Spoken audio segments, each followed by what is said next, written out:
George Bruno with the 21 Report. We're at the 21 Convention Patriarch Edition, and I'm talking with Elliott Hulse. Welcome, Elliott. Thanks, George. All right. How'd it go today on stage? Really well. And what was your topic? Defending marriage in a degenerate age. It certainly is degenerate, isn't it? Yeah, I'd say. What are the enemies of marriage today?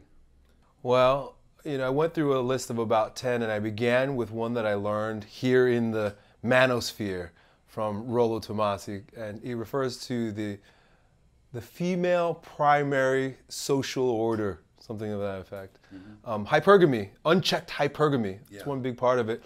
But then it also goes so much deeper. I think that's like the biological component. Yeah. But when you look at consumerism, and the focus outside of the family and more on how much can we get and how much can we buy and how much can we consume, as opposed to how much time and energy and effort can be given to the family for its own nourishment, soul's nourishment, the state with easy divorce, feminism with their objective to destroy the family. I gave a really good quote written by Dunbar, I forget her first name. But so I went through a list of a myriad of different ways that there's this onslaught against marriage in our culture. How do you fortify a marriage with all this stuff being against it? Well, that was what my talk was about, and one of the things that I offered as far as fortification is concerned, I think it's important for men to take the position of leadership in their home. And I spoke about where we get our authority, and that it's important for us to draw down divine authority by having some faith. That your woman's not going to trust you just on your own authority. Many of us have strained or estranged relationships with our fathers, but there's always the archetype pattern of the father, and whether it's right or wrong, it's your level of conviction that the path laid in front of you for how to be a man and how to lead your family, the faith in that gives you the strength to stand on, that gives her the trust in your ability to lead. So it's like it's very difficult for us to rest on our own authority because I say so. Right. And so a part of my talk was just to at least consider, I know we've got guys of different religions and some are religious or not, but at least to consider it as a red pill mechanism for how to raise your family. Right. Now you're a father of 4, and you've been married for a while, and you go way back with your wife, right? Yeah. How long? We started dating when we were 14 years old. That's amazing. Yeah, and we got married at age 23, and we have 4 children. So a part of my talk was the benefit of limiting sexual partners and not being promiscuous, men and women.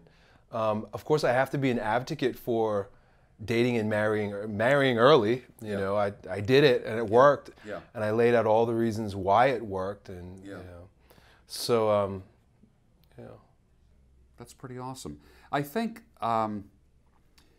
because there's so many waves coming against marriage, and society's pretty wacky. I was talking to the guys earlier. I'll talk to a young man and say, so do you want to have children? He'll say, well, I wouldn't want to bring children into this crazy world. And I'm thinking that's kind of like waving the white flag of surrender and just giving up before you even start. And that's like saying I wouldn't want to give medicine to this dying patient. When we bring children into the world who can reflect the divine splendor, children who are good children, we're offering medicine, we're injecting medicine into a degenerate culture. And they're focusing more on the degeneracy in the world rather than the power in their own parenting. Like, I would want to bring children in this world because my children are an antidote to the degenerate society. Right. Absolutely. Yeah, and I think that's focusing on despair. And I think a lot of guys in the quote-unquote manosphere succumb to despair and negativity and darkness. And our message is be fruitful and multiply. Yeah. There's no better way to create a legacy. Your kids will outlive you, hopefully, and your seed goes on. Yeah, and I think there's no better way than to be fruitful and multiply, to perpetuate cultural values and norms. We're living in a country where white people, the people who built this country, are having less children, and Puerto Ricans and Mexicans are having a hell of a lot of kids. Yeah. And, you know, that's not to say that it's good or bad, but if we want to preserve American culture, Western culture, then the people who created it should be having more children. Absolutely. Otherwise, they're going to be out-popularized pretty soon. Yeah. Outnumbered. Yeah, I had heard at one point, in 20 years, Italy won't even be Italian anymore because of the influx of non-Italians in Italy. Right. Can you imagine Italy won't be Italian? Yeah, how weird. Like, that's just an odd concept. It is. I find that bringing children into the world gives the world hope. Yeah. And there's never a right time to have kids. Right. Was society ever perfect for child rearing? I mean, every era has its challenges. Every era has its wars. So for someone to say in despair, I don't want to bring a child into this world, it's almost, they just gave up too early. Yeah. Weak. It is weak. It is weak. And I'm finding a lot of young people are saying that. Yeah. We're weak. What do you think contributes to that despair? Why do they have that? There are all kinds of myths that attend that also. Yeah. You know, like this whole idea that the world is going to melt because of climate change. Yeah. I think that's one of the lies that white people have been more apt to just accept. Yeah. That we should stop having children because the earth is going to melt. Yeah. And I tend to think that there's a social agenda behind that. Science has shown us that that's not true. Not only that is it, not to say that it's not true that the earth is getting warmer, but the earth is supposed to be getting warmer. We go through these cycles. It's normal and natural. Don't stop having children because the earth is getting warmer. Right. Just acknowledge it. Yeah. And so, where am I going with that? My point is, I don't remember. Well, I can see doing things like not littering because you want to leave a nice, clean earth. I can see not like wasting natural resources. That's cool, but lumping not having children into that same category to me is going a little bit too far. I think so, and I think it's alarmist in nature. Yeah, so that's right. So back to your question, and you know, why are people feeling this despair? Because they're swallowing the media bullshit. Yeah, yeah. Where does hope exist in this world of degeneracy? How do you give hope to young people? I know you spoke on marriage and family. To give hope, you've got to be inspired. And I love that word inspired because the word spirit, spiro, to inspire, to take in the spirit. There must be something that you've drawn in or has infused itself into you that gives you a courage and a sense of meaning for the future that I think can only come from religion and a religious imagination. More so than religion itself, but the religious imagination that gives us this sense that things can get better, that we can evolve, we can grow in virtue. Yeah. And so when we have that, no matter how dark it gets in the mass of the world, there will always be small pockets of light. Yeah. And if we can carry that light even in the thickest of darkness, that candles will be lit. Yeah. You have an influence. You're on YouTube with quite a following. What kind of message do you give your followers? Well, it has and always will be become the strongest version of yourself. You know, I started as a strength coach, but strength went beyond just the body. Yeah. So to be the strongest version of yourself and to empower one another. And that's about being the brightest candle you can. Yeah. And being sure that your flame is catching other candles as well.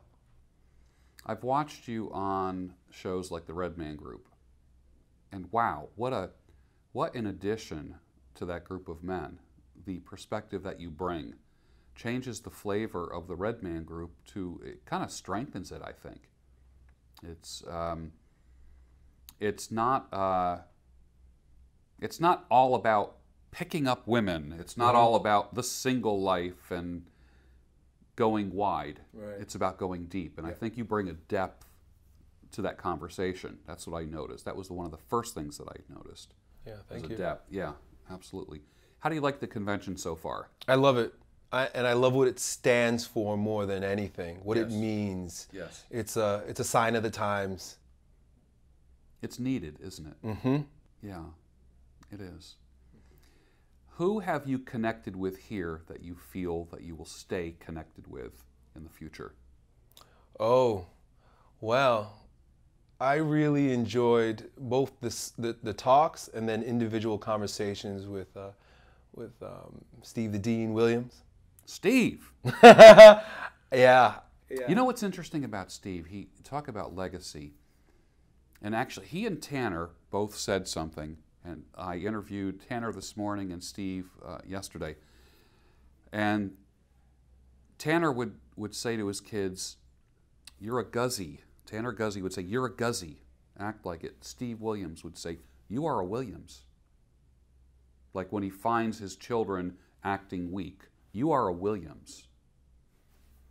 Be worthy of that name. Yeah, I like Powerful. That. Yeah, I resonate with both of their messages. Holy smokes. Tanner was also right up there, you know, between the two of them and their talks. It resonated deeply with both of what they offered, and then I had a wonderful opportunity to speak with them yesterday at dinner. What does it mean to be a Hulse?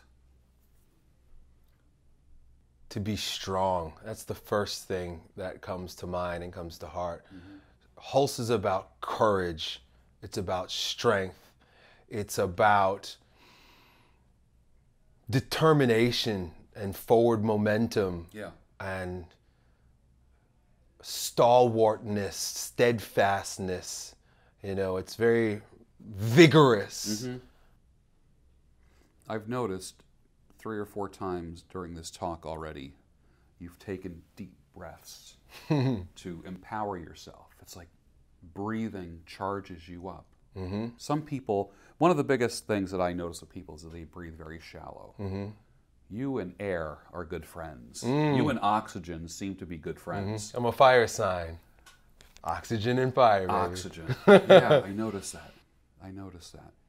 And for the few moments that I saw you on stage, there's periods of silence. You're not just talking to talk. You have periods of silence. And then I watch you look at the crowd and think and make eye contact with people. And I was standing in the back, and as you were walking back and forth on the stage, I watched the heads watching you. It was really interesting, very inspiring, just watching the crowd respond to you. What do you think is the biggest message that the audience left with today? Well,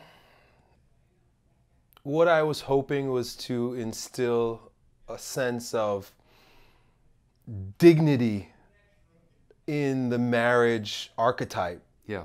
That there's something strong and masculine and devout to the marriage commitment, you know, because I think it's really been bastardized and taken advantage of and has lost so much of its splendor in our culture. And so what I was hoping is to show them how red pill it is to be married and to be a father. I know our whole conference is about patriarchy. And to bring back and to strengthen a patriarchy, we've got to become fathers. And to be a father, you've got to be a husband. And to be a husband, you've got to lead women Yeah. Be strong for women. Yeah. Draw down the divine authority and lead your home. And so between just giving marriage some dignity again, and also with this sense of openness to God and religion as an authority that you can rest on and bring into your home as a foundation for your own strength, faith, really. That maybe I opened some questioning, you know, and exploring. Marriage and family is not for weaklings. No. The first thing that I thought of was, I mean, you see all these hats with similar phrases, make this great again, you know, all the, you know, and I'm thinking, make men strong again. Yes. Make men strong again. And I think that's what you're doing. Yes.